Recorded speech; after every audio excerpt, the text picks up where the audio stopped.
خدعة خفية هتخليك تقدر تحصل على رأسة الحرف دي في أسرع وقت ممكن في جيم واحد فقط.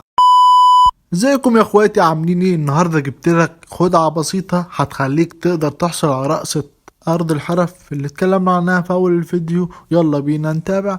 أول حاجة يا جدعان، تخش على أرض الحرف، تختار بتاعة القنص دي وتعمل إنشاء غرفة مخصصة وتحط كلمة السر وتكتب أي كلمة سر.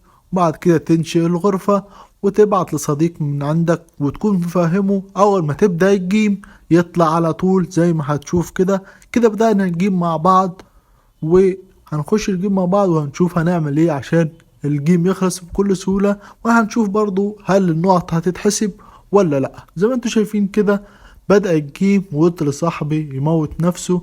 زي ما انت شايف كده صاحبي يموت نفسه وخرج من الجيم. وكده الجيم خلص في ظرف ثانيتين تلاتة يا جدعان. وهنخرج نشوف هل النقط هتتحسب ولا لأ. ودي تكون أسرع طريقة تحصل بقى على النقط في أرض الحرف عشان تجيب كل الجوائز. زي ما انت شايف كده يا جدعان هنخرج من الروم ونشوف. زي ما انت شايف كده النقط اتحسبت يا جدعان والنقط بتزيد اهي. وزي ما شفنا كده يا جدعان الجيم ما خدش مننا ثواني وقدرنا نخلصه وناخد النقط. وبكده تكون اسرع طريقة تقدر تحصل من خلالها على نقط بتاعة الخبرة في ارض الحرف عشان تقدر تجيب الجوائز كلها مجانا.